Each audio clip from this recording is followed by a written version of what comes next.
Wee bit in between, check for breathing, good.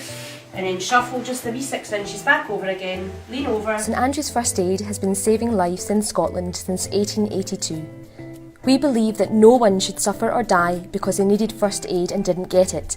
And our mission is to provide everyone in the country with the highest standards in first aid skills, services and volunteering opportunities. Young people are the first aiders of the future, and that's why we teach children as young as 5 years old vital life-saving skills. Through our Thistles and Cadets youth programmes, we work with hundreds of young people across Scotland, teaching them not only first aid, but also key life and employability skills. Our youth groups are also a great way for young volunteers to meet new people and have fun.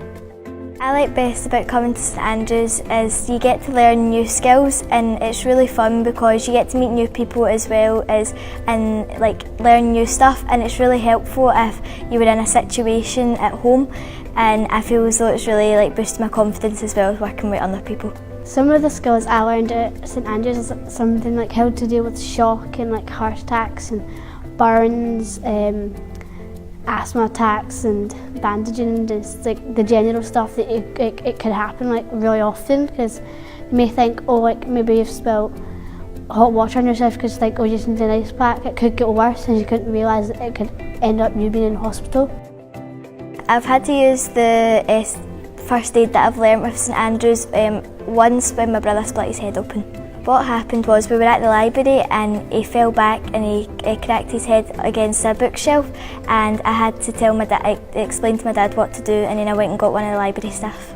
He had split his head open and there was a lot of blood, so my dad kind of panicked. Most young people grow up without even the most basic knowledge of how to save a life. I like CPR because it's easy to remember some stuff, like with the compressions and the mouth to mouth. It's really fun to do. It can bring somebody back to life.